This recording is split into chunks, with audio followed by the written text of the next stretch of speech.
again, start, Right. if you have to narrate these. Yeah, well, that's our logo, more or less, for it. You know, we've been trying to come up with an identifier. Okay. This is in Over the Rhine, right next to a playground, the after shot of it.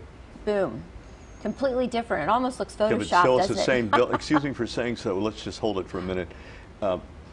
There's nobody in the building, and probably the copper pipes have all been taken away and whatnot. So even in your paper, you said it was a form of fooling the eye. And Right. I'm not trying to diminish what No. you're doing. You're doing great work. But you yourself call it fooling the eye. Well, it's the art. The art form is trompe. I'm going to say it wrong, but it's the trompe l'oeil is the art form. It's fooling the eye because what you're see. Hopefully, when you go down the road, it blends in, so it doesn't stick out. We can do another one here. Yes, can we have another slide, please? And here we have we're still in Over the Rhine on. I think this is on Elder, right across from the Findlay Market area, and the after is really different. So hopefully when you drive by, as you can see, there's depth. So is this to create the illusion that things are happening and people Right. are living there? Right, So, absolutely. so The you admit it's an illusion is that illusion. it's an illusion, right. And that's what we want to do right now. Here's Mount Auburn. This is we tried to stick with the actual, it's a Spanish mission type, and so you see the next one, just hugely different. This was an eyesore, a constant call to buildings and inspectors. I think we have, what, another two here, but just a doorway. Look at that. It's ugly. It says, don't come down here. This is bright, it's cheery. You can see the artist, there's depth to it, but you see that it's the same thing over and over. We have the same, what am I going to try, the same art, so that it is low cost. We're doing this now for $250 a square foot. We want to get it down to even below that, but $250 a square foot is really good cost right now. So at a, with one, building, you're looking at about $200, and it really does make a huge difference in the community.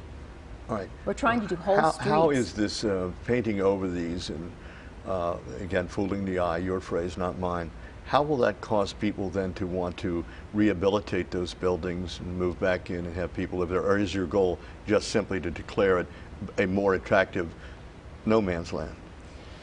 I don't mean to be rude. No. It's a very good question, David.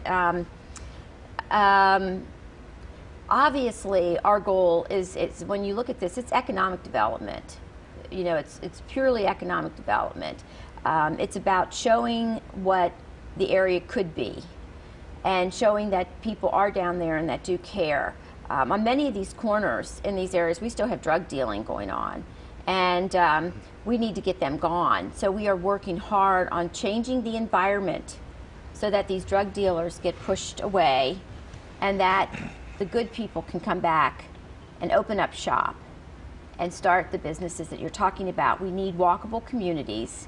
One of my favorite is up in Chicago, in the DePaul area, where we had taken my daughter for a college visit, and it was so much fun to be down. You know, you were in the inner city, you know, but here you walked and there was all types of shops, and that's the same type of, that's what we're hoping for in Over the Rhine, around the market area. No, it is right now trying to shore up and try to protect and try to manage that property. Again, going back to that whole thing, how do we manage that exodus of people and the property they leave behind? Because they're not going to come back tomorrow. So we really need to take that, and what I think we're doing is managing that property and trying to keep up the economics. And in the paper, I mean, not to take a break, Linda. Yeah, okay. I'm sorry to interrupt. Folks, stay with us. We'll be right back.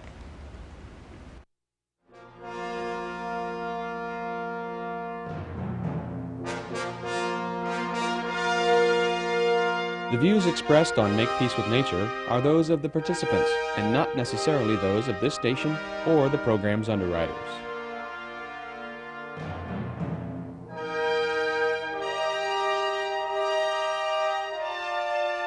We should talk some about that.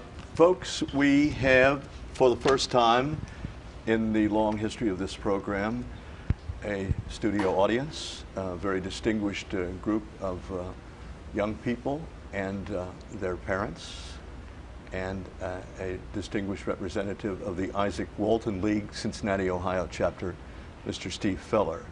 So I'm going to ask Steve to explain why he has suggested that these good people come to the station, and then we're going to ask one of them perhaps to get a little FaceTime on camera and explain, or rather to take over the questioning, at least one or two questions. Steve, please.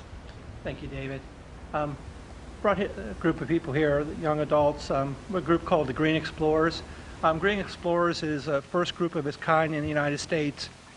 It is a combination of the Boy Scouts of America Explorer Group for adults, young adults between 14 and 20, male and female, if people are not familiar with explorers, and the Isaac Walton League, which is a conservation environmental group. And we're trying to get young adults interested in careers in environmental conservation. And so we're here today to learn more about Keep Cincinnati Beautiful and how we can get the youth involved. Okay. Which one of these good young people would like to ask the first question?